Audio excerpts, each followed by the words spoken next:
오늘 은혜 받으실 하나님의 말씀은 사도행전 1장 12절에서 26절 말씀입니다. 신약 성경 187페이지입니다. 사도행전 1장 12절에서 26절까지 다 같이 한 절씩 나누어서 교독으로 읽으시겠습니다. 제자들이 감람원이라 하는 산으로부터 예루살렘에 돌아오니 이 산은 예루살렘에 가까워 안식일에 가기 알맞은 길이라.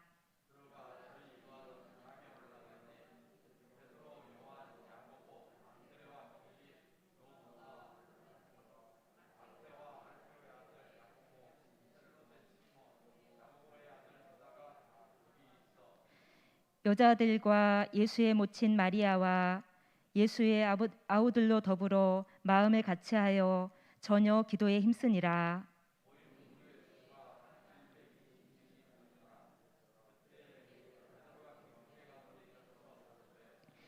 형제들아, 성령이 다윗의 입을 의탁하사 예수 잡는 자들을 지루한 유다를 가리켜 미리 말씀하신 성경이 응하였으니 마땅하도다.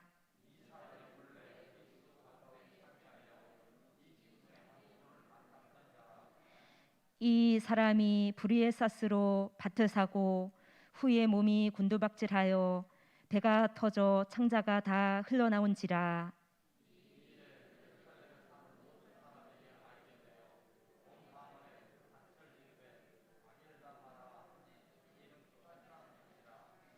시편에 기록하였으되 그의 거처로 항폐하게 하시며 거기 거하는 자가 없게 하소서 하였고, 또 일러스되 그 직분을 타인이 취하게 하소서 하였도다.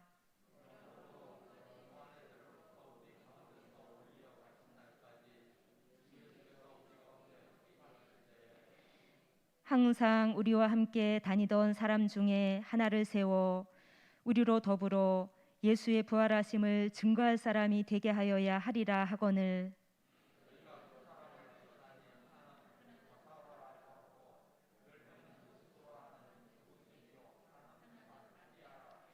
저희가 기도하여 가로되 뭇 사람의 마음을 아시는 주여, 이 두 사람 중에 누가 주의 택하신 바 되어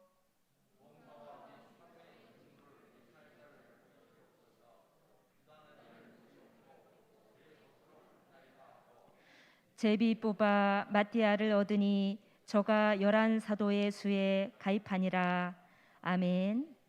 이 시간 박병도 담임 목사님 나오셔서 일꾼 선택의 기준이라는 제목으로 말씀 선포하실 때 많은 은혜 받으시기 바랍니다. 할렐루야. 주님의 이름으로 여러분을 축복합니다. 믿음으로 고백하겠습니다. 잘 되고 있습니다. 기도하면 됩니다. 잠시 기도하겠습니다. 하나님 감사합니다. 한 주간에 우리의 삶 속에 주님의 은혜 가운데 살아오게 하시고, 하루하루의 삶 속에 하나님께서 우리를 지켜주시고 우리와 함께 하심을 우리가 체험케 하셔서 그 은혜가 너무 고맙고 감사하여 여호와를 위하여 주님을 예배하기 위해 이 자리에 나올 수 있도록 축복해 주셔서 감사합니다. 여호와를 위하여 예배 드릴 때 하늘의 신령한 복으로 충만히 내려주시고 말씀을 통해 변화받고 다시 한번 성령의 재충만을 받는 복된 시간 되게 하옵소서. 귀한 성도들, 어려움 속에 있는 성도들 힘을 주시고 용기를 주시고 이 어려운 시기를 하나님의 은혜로 잘 돌파할 수 있는 복된 은혜를 덧입혀 주시옵소서. 특별히 금주 장미화 집사님 가정과 오석규 성도님, 장희순 집사님 가정을 축복하며 기도합니다. 영혼이 잘 되게 하시고 범사도 잘 되게 하시고 건강의 복을 누리는 복된 은혜를 주옵소서. 어려운 문제 앞에 하나님 앞에 기도로 나가게 하시고 기도 응답의 체험을 누리며 사는 복된 인생들이 되게 하소서. 자녀들도 다 예수 믿고 구원받고 복된 인생 살아가게 하옵소서. 몸이 아파서 질병 가운데 고통받는 환우들도 있습니다. 주여 긍휼히 여겨주시고 주 예수 이름으로 병든 자가 나아서 감사함으로 하나님을 기쁨으로 성전에 올라와 예배드릴 수 있는 복을 허락해 주시옵소서. 오늘 또 말씀 가운데 성령 하나님 기름 부어 주시옵소서. 예수님의 이름으로 축복하며 기도합니다. 아멘. 할렐루야. 저는 오늘 일꾼 선택의 기준이라는 제목으로 말씀을 증거하겠습니다. 여러분, 우리의 삶은 순간순간 무엇인가를 선택하며 살아갑니다. 오늘 여러분들이 이 주일 예배 참석하기 위해서도 여러분은 많은 선택을 하셨어요. 몇 부 예배를 드릴 것인가, 또 옷은 무엇을 입을 것인가, 대중교통을 이용할 것인가, 자가용을 타고 올 것인가, 또 교회 안에 들어와서는 어디에 앉아서 예배를 드릴 것인가. 여러분들은 많은 선택을 지금 하고 이 자리에 앉아 계신 겁니다. 일상의 삶 속에서 자연스럽게 이루어진 선택에는 큰 문제가 되지 않습니다. 그러나 배우자를 선택한다거나 아니면 국가의 지도자를 선택한다거나 교회의 일꾼을 세우는 것은 쉽지 않습니다. 왜냐하면 선택에는 반드시 책임이 따르기 때문에 그래요. 여러분, 오래전에 모 전자회사 광고에서 순간의 선택이 10년을 좌우한다, 이런 광고가 있었습니다. 순간의 선택이 정말 10년을 좌우할 수 있고요, 또는 평생을 결정할 수도 있습니다. 그러므로 우리들이 중대사일수록 선택에 있어서 신중함이 요구되는 것입니다. 여러분, 우리는요, 내가 보기에 아무리 올바른 선택인 것 같아도 그것이 인생을 파멸의 길로 떨어뜨릴 수도 있습니다. 그렇기 때문에 우리는 순간순간 하나님 앞에 무릎을 꿇지 않을 수 없어요. 매 순간의 선택이 후회되지 않도록 해야 됩니다. 매 순간 선택 가운데 하나님께서 친히 간섭하시고 역사하시도록 우리는 기도해야 돼요. 오늘 본문에 보니까 예수님을 배신하고 자살해서 이제 창자가 터져 죽은 가룟 유다를 대신할 제자를 뽑는 사건을 기록하고 있어요. 성도들이 제자들 중에서 요셉이란 사람과 마띠아라는 사람, 두 사람을 추천을 했습니다. 그리고 사도들이 그들로 하여금 이제 기도를 했어요. 성경에 보니까 기도를 한 후에 그 다음에 제비를 뽑게 해서 마띠아라고 하는 사람이 가룟 유다를 대신해서 12번째 사도로 이제는 선출이 된 겁니다. 성경에 사람을 선택할 때 제비를 뽑는 것은 어떤 요행을 바란 것이 아니에요. 하나님의 섭리에 의한 하나님의 절대적 선택을 믿었기 때문에 믿음으로 제비를 뽑는 것입니다. 여러분, 우리는 여기서 새롭게 선택된 이 마띠아라는 사람이 누구냐, 이것에 대해서 논하기 전에 먼저 가룟 유다가 왜 하나님께 버림을 받았는지에 대해 깊이 생각해 볼 필요가 있습니다. 결론적으로 그는 잘못된 선택을 했기 때문입니다. 여러분, 가룟 유다는 예수님의 부름을 받았지만 마지막까지 선택함을 받지 못하고 버림을 받았습니다. 그것에 대해서 우리는 세 가지로 요약할 수가 있어요. 첫째는 뭐냐? 가룟 유다는 자기 자리에 있지 않았어요. 오늘 본문 25절을 볼까요? 25절 말씀 한번 다 같이 읽어보겠습니다. 25절 시작. 사도의 직무를 대신할 자를 보이시옵소서. 유다는 이를 버리옵고 제 곳으로 갔나이다 하고 그랬어요. 여러분, 유다는 사도의 직무를 버리고 제 곳으로 갔나이다. 그러니까 유다의 말로가 그토록 처참했던 이유는 너무 간단합니다. 유다가 제 곳으로 갔다. 다시 말해 자신의 곳으로 가버린 까닭이에요. 유다는 어떤 대가를 치르더라도 반드시 가야 할 길을 간 것이 아니라 자신이 가고 싶은 욕망의 길로 가버린 거예요.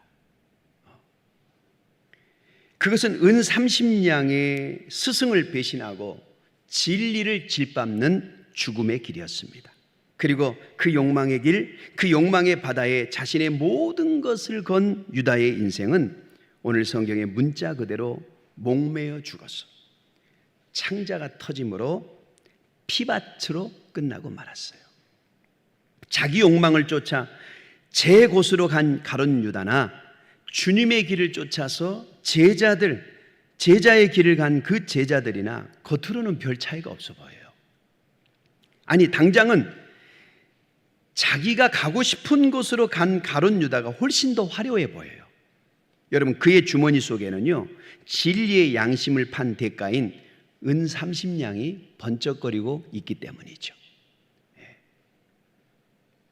그러나 결과는 판이했습니다.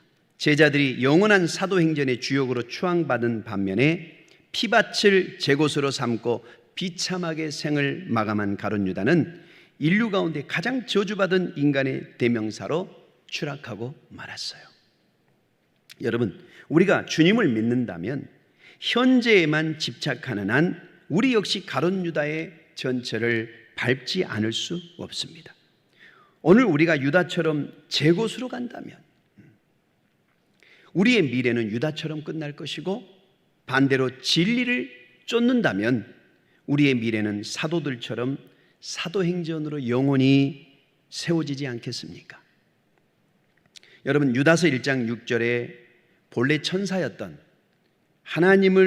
천사였다가 하나님을 대적해서 사단이 된 그 이유에 대해서 이렇게 기록합니다.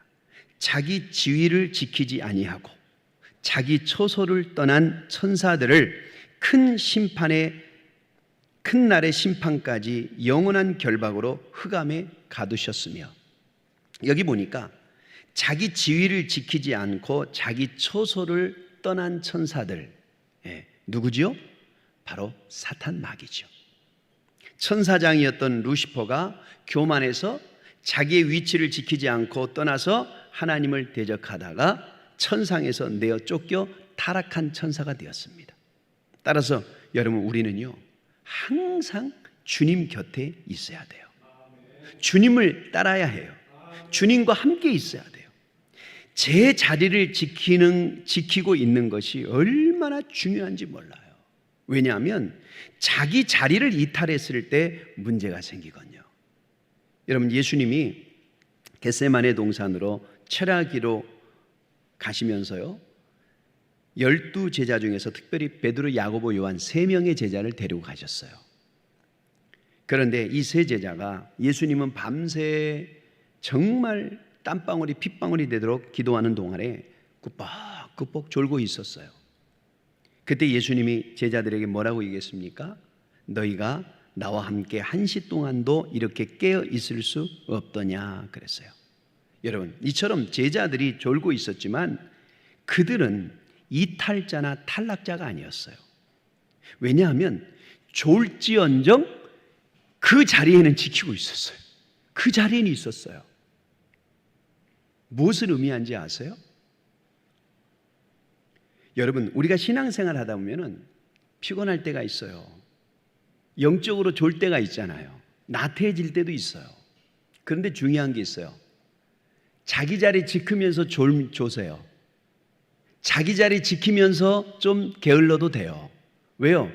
그 자리에 있다 보면 언젠가는 다시 하나님의 말씀이 들려지고 그 말씀을 통해서 내가 새 힘을 얻고 다시 성령 충만하고 다시 회복할 수 있는 기회가 반드시 오기 때문에 그래요. 그래서 제가 그래요. 시험 든 성도들하고 항상 상담할 때가 있잖아.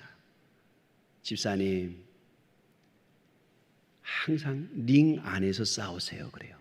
제가 하는 말이에요. 링 안에서 싸우세요. 링 밖으로는 절대 나가지 마세요. 저는 정말 그렇게 권면해요. 링 안에서 싸우세요. 시험 들어도 링 안에 계세요. 링 밖으로는 절대 나가지 마세요. 굉장히 중요한 영적인 원리예요. 졸지언정 제자들은 그 자리에서 졸았어요. 그러니까 나중에는 여러분, 하나님 앞에 위대하게 쓰이는 받는 사도들이 다 되었잖아요. 여러분, 우리 성도들도 반드시 지켜야 할 자리가 있어요. 이 신앙의 자리를 이탈하게 되면 비극을 초래하게 되는 거예요. 그러므로 항상 목사는 목사의 자리에서 목사답게 살아야 하고, 교인은 교인의 자리에서 교인답게 살아야 하는 거예요. 오늘 이 시간 자기 자리를 이탈하신 분들이 있다면 속히 자기 자리로 돌아오기를 주님의 이름으로 축원합니다.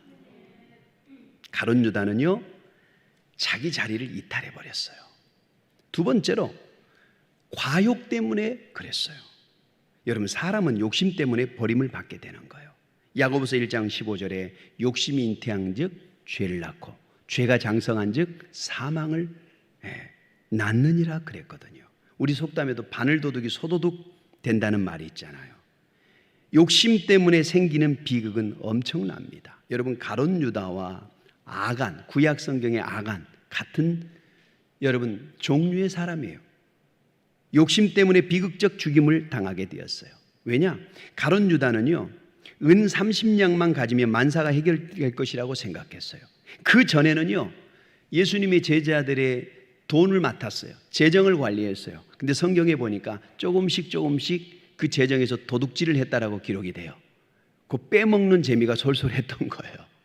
그 바늘 도둑이 나중에는 은 30냥에 자기 스승을 팔아버렸어요. 아간은요, 하나님께서 여리고성을 점령한 후에 절대로 거기서 전리품을 갖지 말아라 그랬어요. 그런데 외투와 금덩어리를 갖고 몰래 숨겼잖아요. 물론 우리가 주님에 대한 욕심을 갖는 것은 선한 거예요. 그러나 자기 자신을 유익하게 하려는 욕심은 전부 비극을 낳게 합니다. 가룟 유다는요, 물질에 대한 과욕, 욕심이 지나쳤어요. 그리고 세 번째, 그는 헌신 없이 주님을 따랐어요. 여러분, 마귀는요, 헌신이 없는 자의 마음속에 침입해요. 유다에게는 헌신이 전혀 없었어요. 그는 돈꾀를 맡고 있으면서도 정작 자기는 헌금을 하지 않고 돈 만든 데만 재미를 붙였어요. 여러분, 헌신이 없었다는 것은요, 감사가 없었다는 말이에요. 그리고 예수님에 대한 사랑이 없었다는 거예요. 사랑과 헌신은 같아요. 그렇죠? 유다에게는 감사가 없었어요. 구원받은 감격도, 용서받은 감격도, 축복에 대한 감사도 없었어요. 12 제자로 선택받은 것만 해도 얼마나 큰 은혜입니까? 얼마나 감사한 일입니까? 하나님의 아들의 사도가 되었는데 이게 보통 일인가요? 그렇다면 죽도록 충성해야 마땅하잖아요. 생명을 다해 충성했어야 돼요. 여러분, 우리가 하나님 앞에 많은 여러 가지 예물들을 드리지만 그 중에서도 정말 감사의 그 예물은 정말 우리가 늘 감사함으로 자주 드릴 수 있어야 돼요. 모든 것을 감사한 마음으로 드려야 됩니다. 기도하는 것도 감사 기도를 많이 하세요. 찬송도 감사하며 불러야 돼요. 감사가 없는 곳에 마귀가 찾아와요. 감사가 없는 자의 마음은 곧 가룟 유다의 마음인 것입니다. 여러분, 요한복음 12장에 보세요. 마리아가 예수님의 그 머리에 향유를 붓는 사건이 나오잖아요. 유다는 이것을 보고 왜 허비하냐고 막 비난했어요. 그것을 팔아서 가난한 사람들을 나눠주지. 예수님도 그렇지. 왜 그 비싼 향유를 깨트리는 걸 보고 가만히 계십니까? 여러분, 예수님을 위해 바치는 헌신을 허비로 생각했어요. 예수님한테 바치는 것이 허비인가요? 자기를 위해 쓰는 것이 허비인가요? 마리아의 헌신을 보면서도 그는 감동을 받지 못했고 오히려 시기하고 비난했어요. 여러분, 남들이 충성하는 것을 보고 칭찬은 못할 망정 흉이나 보았다 이 말이에요. 깨닫기보다는 오히려 예수님까지 이상하게 보았어요. 여러분, 마리아와 같은 감격과 감사가 있는 곳에 마귀는 침입하지 못해요. 유다는 예수님을 위해 아무것도 한 것이 없어요. 다른 제자들은 모두 순교까지 했지만 유다는 오히려 돈을 훔쳐갔어요. 그렇게 어려운 형편의 제자들이었건만 그 돈을 훔쳐간 거예요. 여러분, 제자들 중에서 유다가 제일 똑똑했어요. 가장 많이 배우고 잘생긴 사람이라고 해요. 그러나 사랑이 없었어요. 이것이 바로 유다의 문제점이었어요. 여러분, 마귀도요, 법은 잘 지키고 잘 따집니다. 그러나 용서는 절대로 없습니다. 사랑도 없습니다. 그러나 우리 하나님은 보세요. 공의로운 분이에요. 그러죠? 공의로운 분이셔요. 하지만 용서도 무한하십니다. 유다는 예수님을 따라다녔지만 사랑이 없었어요. 어떤 사건을 바라볼 때 사랑의 눈으로 바라볼 때와 여러분 사랑이 없이 법으로만 바라볼 때는요, 하늘과 땅 차이예요. 예수님을 사랑하지 않는 자가 왜 예수님의 제자로 따라다녔는가? 차라리 제자로 따라다니지 않았으면 좋았을 것을. 예수님은 차라리 유다는 태어나지 않았으면 좋았을 걸 그렇게 말씀하셨어요. 예수님은 유다에게요, 네가 나를 사랑하느냐 묻지 않았어요. 왜 그랬을까요? 생각해 보세요. 유다도 예수님을 배반했고 베드로도 똑같이 예수님을 배반했어요. 베드로는 3번씩이나 예수님을 저주까지 했어요. 그런데 왜 예수님은 유다에게는 찾아가서 유다야 네가 나를 사랑하느냐 묻지 않으셨을까요? 그런데 왜 베드로에게는 시몬아 네가 나를 사랑하느냐고 3번이나 물었을까요? 여러분 깊이 생각해 보세요. 깊이 생각해 보세요. 여러분 사랑. 비록 한순간 베드로는 예수님을 배반했을지라도 베드로는 평소에 예수님에 대한 그 사랑이 가슴 속에 있었어요. 자기의 생명을 부지하기 위해서 순간 예수님을 배반했을지라도 베드로는 예수님을 향한 사랑이 있었어요. 그런데 가룟 유다는 없었어요. 사랑이 없는 자에게 네가 나를 사랑하느냐 물을 이유가 없는 거예요. 여러분 사랑은 그 사명을 말하는 거예요. 베드로에게 사랑을 확인하고 사명을 주셨잖아요. 베드로야 네가 나를 사랑하니 내 양을 쳐라. 유다는 사명 없이 예수님의 제자가 되었기에 실패하고 예수님을 팔아먹었어요. 여러분 사명 없이 예수님을 따라가지 마세요. 사명 없이 직분을 맡지 마세요. 잘못하다가 결국은 우리가 마귀처럼 되는 거예요. 정말 죽을 까고 망할 까고 내 인생을 포기할 강호가 돼 있지 아니하면 앉아야 할 자리에 앉지 마세요. 사명이 없는 마음, 사랑이 없는 종교인들의 마음이 곧 가룟 유다의 마음이에요. 사랑하는 성도 여러분, 유다는 자기 자리를 이탈했고 욕심 때문에 예수님을 팔았고 헌신 없는 사랑 없는 신앙생활을 했기에 결국은 버림을 받은 겁니다. 자, 그렇다면 여러분 가룟 유다를 대신해서 세움을 받은 마띠아, 이 마띠아를 선택한 기준은 뭐였습니까? 첫째는요, 그는 주의 말씀에 순종하는 자였어요. 여러분 예수님께서 감람산에서 승천하셨어요. 그리고 승천한 직후의 제자들은 감람산에서 어디로 돌아와요? 오늘 12절을 한번 다 같이 읽어볼까요? 12절 말씀. 자, 시작. 제자들이 감람온이라 하는 산으로부터 예루살렘에 돌아오니 이 산은 예루살렘에서 가까워 안식일에 가기 알맞은 길이라 그랬어요. 자, 예수님의 승천을 봤던 감람산에서 제자들은 어디로 돌아왔어요? 예루살렘으로 돌아왔어요. 예루살렘은요 굉장히 위험한 곳입니다. 예수님을 죽인 살기 등등한 사람들이 모여 있는 곳이 예루살렘이에요. 그들은 예루살렘으로 돌아가면 죽을 수도 있어요. 잡혀서 죽을 수 있어요. 그럼에도 불구하고 그들은 예루살렘으로 돌아와서 마가의 다락방에 다시 모였어요. 모인 자들의 수가 오늘 성경에 보니까 120명이더라 그랬어요. 예수님의 승천, 감람산에서 예수님의 승천을 보았던 숫자가 성경에 500명이라고 기록되어 있어요. 500명의 제자들이 예수님의 승천을 봤어요. 그런데 그 중에 120명만 예수님의 말씀에 순종하여 예루살렘으로 돌아왔어요. 나머지는 못 돌아온 거예요. 왜? 예루살렘으로 돌아가면 위험하니까. 예수님의 말씀에 순종하지 않았어요. 120명만. 그들이 초대교회 창립 멤버들이 된 겁니다. 자, 그렇다면 이들이 모인 이유가 뭡니까? 왜 마가의 다락방이 예루살렘으로 모였어요? 그 모인 이유는 단 한 가지죠. 사도행전 1장 4절에 예수님이 승천하시기 전에 뭐라고 그랬죠? 예루살렘을 떠나지 말고 내게서 들은 바 아버지의 약속하신 것을 기다려라 그랬거든요. 즉 예수님의 말씀에 순종하기 위해서 그들이 예루살렘으로 돌아온 거예요. 오직 주님의 말씀에 순종하기 위해 모인 겁니다. 여러분, 주님의 제자로 쓰임받는 선택의 기준은요, 하나님의 말씀에 순종하는 자예요. 아무리 실력이 있고 능력이 있어도 말씀 앞에 순종하지 않는 자는 일꾼이 아니에요. 참된 일꾼은 먼저 말씀하신 바대로 순종할 준비가 돼야 되는 거예요. 여러분, 일꾼이란 뜻이 뭡니까? 일꾼은요, 주인의 말에 순종하는 자가 일꾼이에요.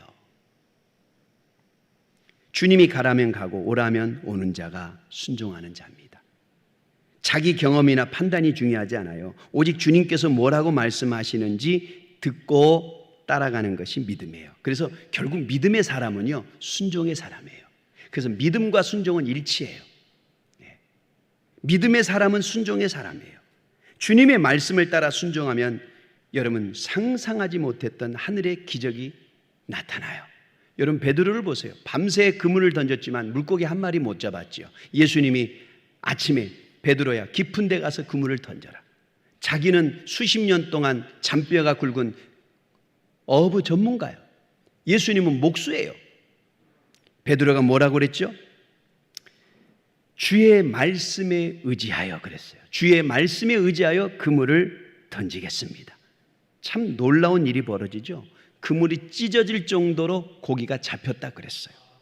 여러분, 우리가 아무리 수고하고 노력해도 주님의 말씀을 따르지 않으면 빈배뿐이에요. 그러나 이성적으로 이해가 되지 않아도 자기 이익에 손해가 가더라도 주님의 말씀에 순종하여 그물을 던지면 만선의 축복을 경험한 줄 믿습니다. 여러분, 오늘 우리의 삶 가운데 하늘의 기적이나 능력이 잘 일어나지 않는 이유가 있어요. 그것은 뭐냐면 우리의 머리로 계산하기 때문에 그래요. 여러분, 우리는 항상 이렇게 고백할 수 있어야 돼요. 하나님, 저 산수 못합니다. 저 산수 못해요. 내 실력, 내 능력, 내 노력 가지고 계산기 두드려가면 하나님께서 역사하실 이유가 없잖아요. 내가 다 하면 되니까. 하나님 앞에서 여러분 너무 머리를 굴리지 마세요. 신앙생활은 믿음으로 순종하는 것이지 내 머리로 산수로 계산하는 게 아니에요. 하나님, 내가 한 달 소득이 이만한데 여기서 못 되고 뭐 드리고 뭐 11조 드리고 감사헌금 드리면 뭐 할 것도 없는데 뭐 생활은 어떻게 하지? 이렇게 계산하기 시작하면은요, 정말 하나님께 드릴 게 없어요.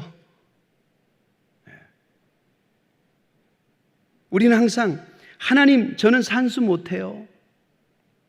하나님이 도와주지 않으면 저는 항상 엉터리예요. 저는 할 수 있는 것이 없어요. 하나님 도와주세요. 말씀에 순종해서 드리는 겁니다.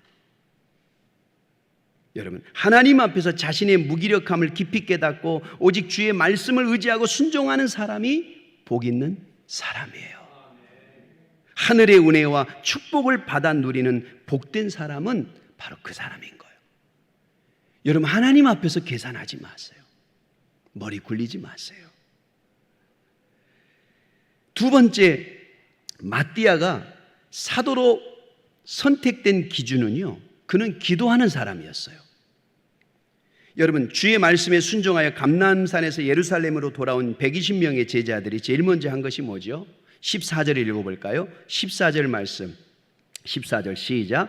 여자들과 예수의 모친 마리아와 예수의 아우들로 더불어 마음을 같이하여 전혀 기도에 힘쓰니라 그랬어요. 전혀 기도에 힘썼다. 여러분, 기도에 힘쓰다 헬라어로는 프로스카르테레오 이렇게 기록되어 있어요. 프로스카르테레오라고 하는 헬라어는요, 자신을 붙들어 매다 이런 뜻이에요. 그러니까 힘써서 기도하는 게 뭐예요? 자기 자신을 붙들어 매는 거예요. 이 세상의 유혹에 흔들리지 않고 내 자신을 붙들어 맬 수 있는 것은 오직 기도뿐이에요. 믿습니까? 요한복음 21장 18절에요. 예수님께서 베드로를 향해서요, 아주 재미있는 예언을 하셨어요. 베드로야, 내가 진실로 진실로 너에게 이르노니 네가 젊어서는 스스로 띠띠고 원하는 곳으로 다녔거니와 늙으면 너의 팔을 벌리리니 남이 너에게 띠띠우고 원하지 않는 곳으로 너를 데리고 갈 것이다 그랬어요. 여러분, 인간은요, 누구나 스스로 띠띠고 허리띠 메고 자기가 원하는 곳으로 다니잖아요. 자기가 원하는 것을 행하려고 하잖아요. 그러나 나이가 많고 적음에 상관없이 누구든지 자기 인생을 한번 돌아보세요. 여러분, 여기 계신 분들, 자신이 계획한 대로 스스로 행한 일은 거의 없어요. 그렇죠?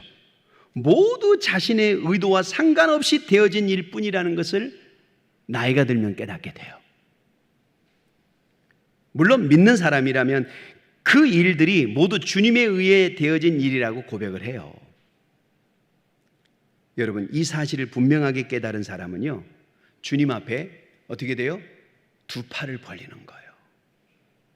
항복하는 거예요. 하나님, 내가 항복합니다. 하나님께서 나를 이끌어 가세요. 지금 예수님께서 베드로에게 이 예언을 하시는 거예요. 베드로야, 네가 젊어서 네 원하는 대로, 네 하고 싶은 대로 했지. 너 나이 들면 틀림없이 네가 원하는 대로 안 돼. 너는 누군가에 의해서 끌려갈 거야. 그 누군가가 누구예요? 성령이죠. 성령 하나님. 베드로는 진짜 성령에 의해 이끌림을 받았고 결국은 순교하잖아요. 두 팔을 벌리고. 여러분, 그것이 주님께서 이끄시는 대로 이끌어가는 삶이 인생의 낭비 없는 최선의 삶이에요. 믿습니까? 십자가에 못 박혀 돌아가시기 전날 밤에 우리 예수님이요, 겟세마네 동산에서 밤이 맞도록 기도하셨어요.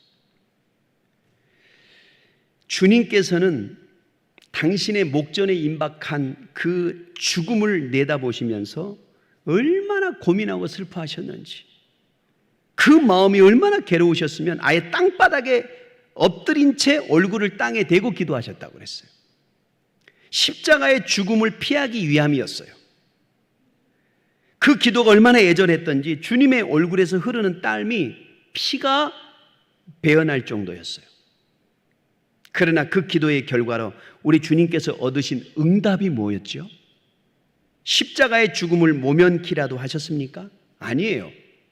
심히 고민하고 슬퍼하며 살기 위해서 땀에 피가 배어날 정도로 절규하시던 예수님께서 이윽고 기도를 딱 마치시고 제자들에게 오셔서 뭐라고 말씀하는지 아세요?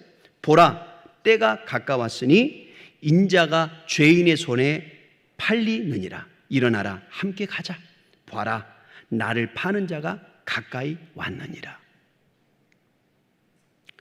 가룟 유다가 군대를 데리고 와서 예수님을 팔아서 예수님이 잡혀가잖아요.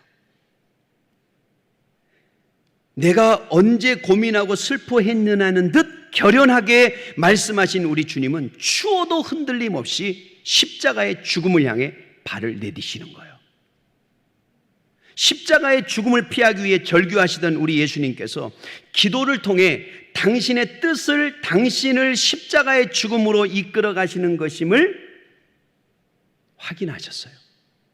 주님께서 십자가의 길을 기꺼이 감수하실 수 있었던 힘과 용기와 지혜의 원천이 바로 겟세마네에서의 기도예요. 기도.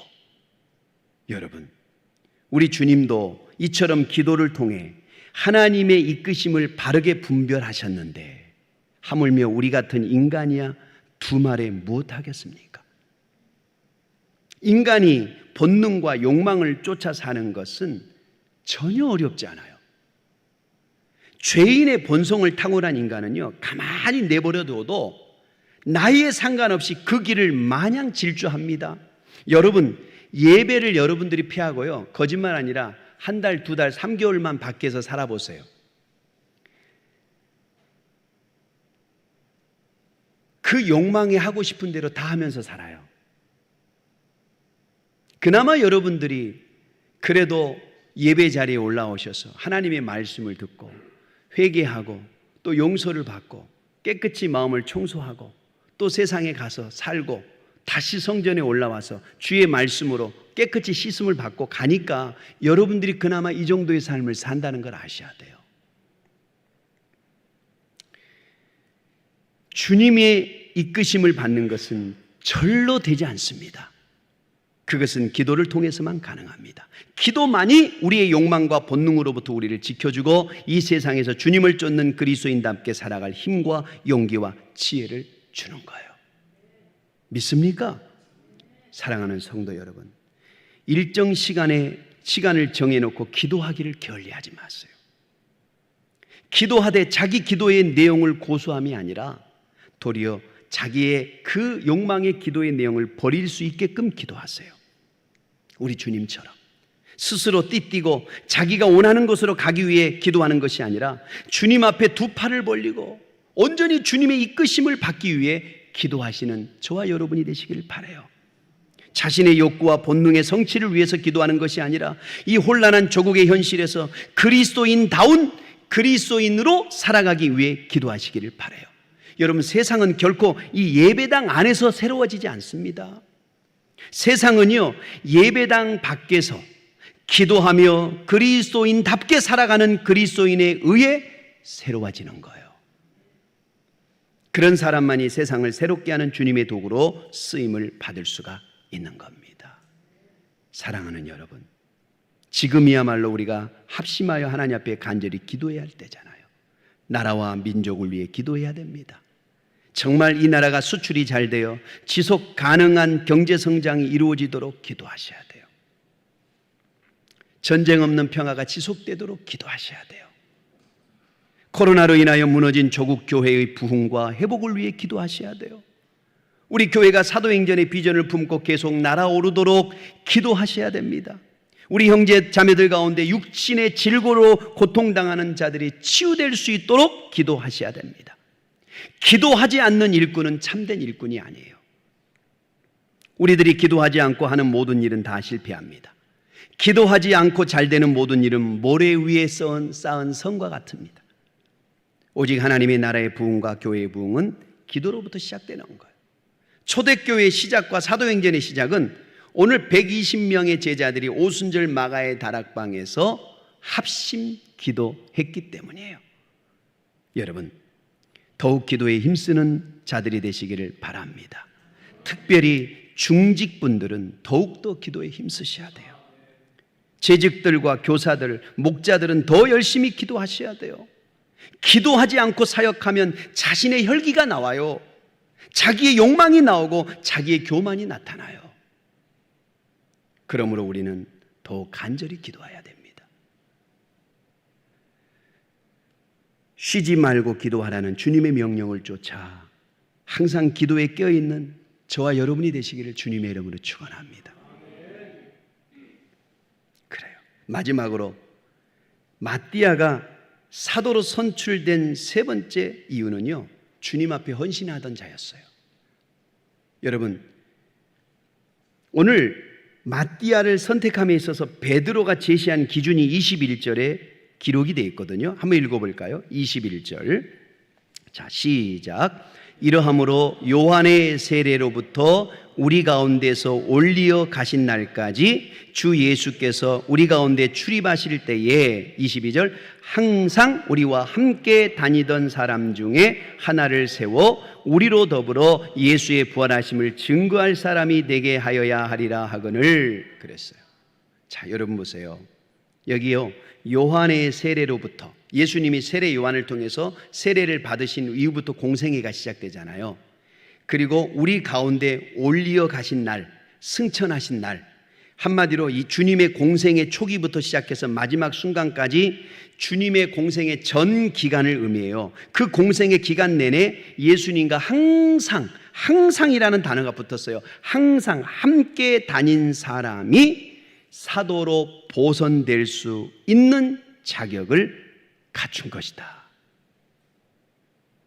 한마디로 예수님의 부르심을 받고 끝까지 변함없이 신실하게 충성을 다한 자가 사도의 자격, 후보의 자격이 있다 이 말이에요. 이 자격을 갖춘 자 중에 요셉이란 사람과 마띠아를 추천했어요. 그리고 이 두 사람을 놓고 성도들이 함께 기도하는 내용이 24절, 25절에 나오지요. 기가 막혀요.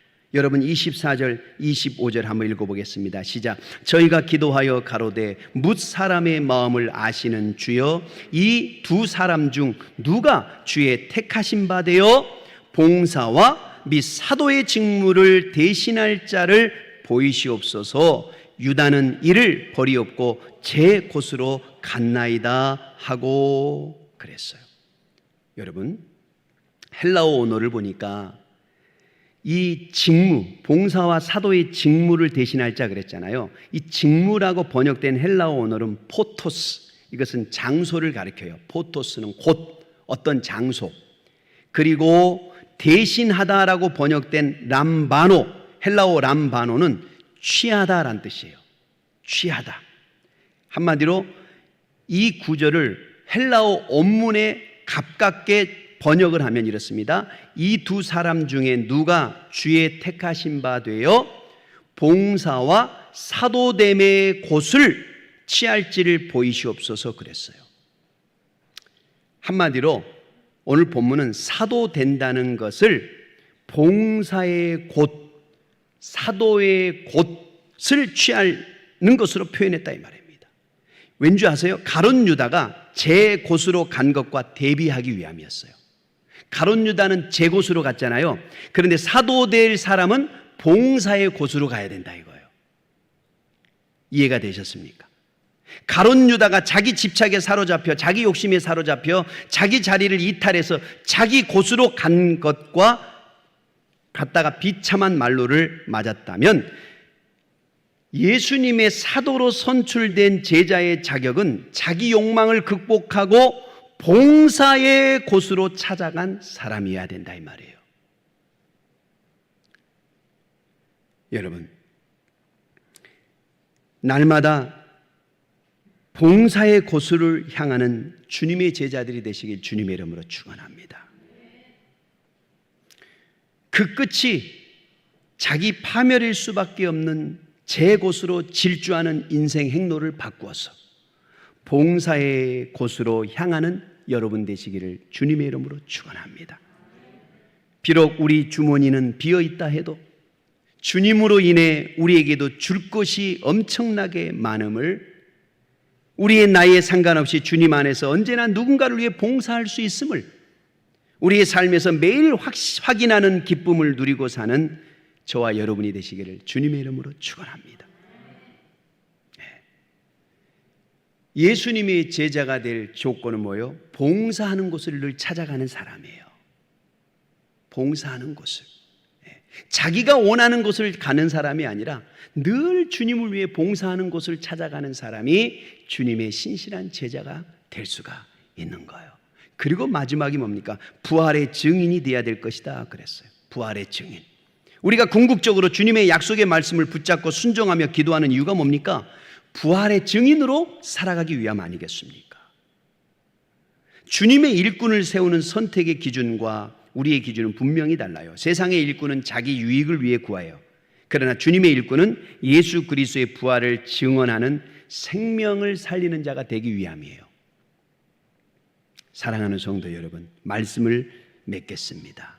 다시 한번 오늘 들려주신 주님의 일꾼의 선택의 기준을 내 자신의 모습과 비춰보시길 바라요. 나는 날마다 주의 말씀 앞에 순종하고 있는가? 나는 지금 주의 뜻을 깨닫고 성령 충만하기 위해 얼마나 기도에 힘쓰고 있는가? 나는 지금 주님과 동행하며 부활의 증인으로 살아가고 있는가? 내가 있는 곳은 지금 봉사의 곳인가? 아니면 내가 원하는 곳에 있는가? 비록 주님은 부족하고 연약한 그릇이지만 우리를 다시 사용하셔서 사람을 낚는 어무로 쓰기를 원하십니다. 주여, 나를 보내주옵소서. 나를 써주시옵소서. 여러분 결단하며 주님 앞에 나아가는 은혜가 있기를 바랍니다. 여러분들이 오늘 정말 예수님이 오셔서 내가 13번째 사도를 은평중앙교회에서 뽑겠다, 추천을 해라 라고 했을 때 저는 여기 계신 모든 분들이 그 후보 추천자가 다 되기를 주님의 이름으로 축원합니다. 할렐루야. 여러분 생각해 보세요. 오늘 예수님이 이 자리에 오셔서 내가 13번째 사도를 뽑겠다, 너희들 중에 이와 같은 자격이 있는 후보를 추천해라라고 했을 때 과연 나는 이 13번째 사도 안에 들어갈 수 있는 자격이 있는가? 깊이 생각해 보세요.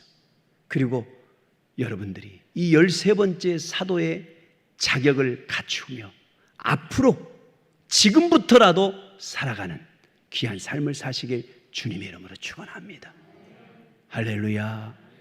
기도하겠습니다. 우리 주신 말씀 붙들고 하나님, 제가 13번째 사도의 하나님 자격을 갖춘 후보가 되길 원합니다. 13번째 이 시대의 사도로서의 삶을 살아가는 자가 되길 원합니다. 우리 간절히 말씀을 주신 말씀 붙들고 주여 일창하시고 통성으로 기도합니다. 주여, 하나님 감사합니다. 주님, 일꾼 내 기준, 주여, 나는 지금 과연 13번째 사도의 삶을 살고 있습니까? 주여, 주여, 주님, 주님, 주님, 요셉처럼 마띠아처럼 아버지, 언제 주님께서 13번째 사도의 그 후보자를 선출할지 우리는 아무도 알 수 없습니다. 그러나 항상 주님과 함께 있고 항상 주님을 위해 헌신했던 마띠아가 12번째 가룟 유단을 대신해 선출이 되었습니다. 그는 말씀에 순종하는 자였습니다. 그는 기도하는 자였습니다. 그는 봉사의 곳을 찾아가는 자였습니다. 주여, 주여, 주여, 하나님, 나에게도 이러한 믿음과 신앙의 본을 보일 수 있도록 주님 역사해 주시옵소서. 주여 역사해 주시옵소서. 아버지 감사합니다. 하나님, 마띠아처럼 요셉처럼 12번째 사도의 자격을 갖춘 그 참된 일꾼의 제자로서의 삶을 살아가길 원합니다. 이 시대의 13번째 사도의 그 자격을 갖춘 제자로서의 삶을 살아가길 원합니다. 언제나 주의 말씀에 순종하게 하시고 주여, 언제나 주님과 함께 동행하게 하시고 주여, 언제나 내가 있을 곳에 있게 하여 주시고 언제나 봉사의 곳을 찾아가게 하시고 언제나 기도에 힘쓰는 참된 일꾼들이 다 되게 하여 주옵소서. 예수님의 이름으로 기도합니다. 아멘. 359장 찬양 드리시면서 준비된 예물을 하나님께 드립니다. 359장입니다.